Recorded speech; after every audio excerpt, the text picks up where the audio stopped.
Okay, this how-to video is going to go through how to do clash detecting inside of the Cadence PCB tools. So inside the 3D canvas, which you can enable from the little icon here, or the view menu. So display 3D canvas. This gives us a 3D representation of our PCB, so we're assigning step models to all of the parts. We've also got things like a cover here, so let's just turn the cover off just to show you the board underneath. So obviously I've got a bottom cover as well, but there's all the components. These all have step models associated. I've also imported a mechanical part, so I've got some covers top and bottom, and then we can also then do a collision detection where we're comparing step model to step model. So we'll just go and calculate that now.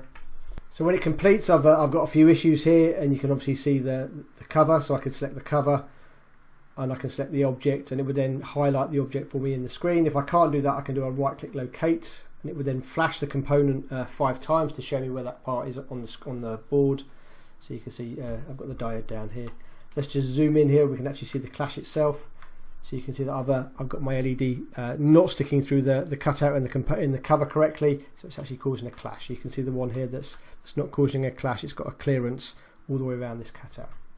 So that's the first example of kind of clash detect. The second example of the clash detect is I've actually got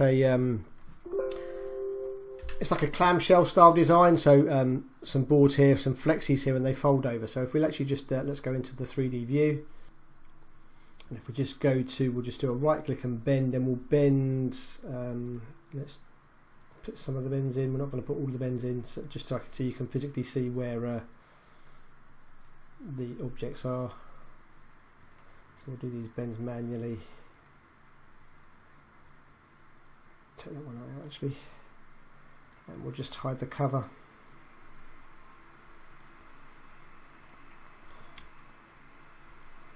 Let's just take that bend out as well.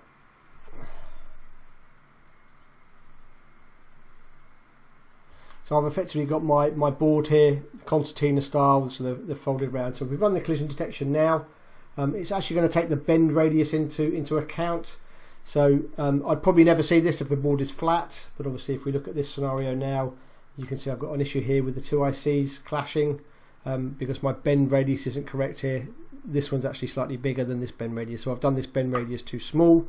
So I'd have to come in and I could then get some separation between the parts, similar to kind of this scenario.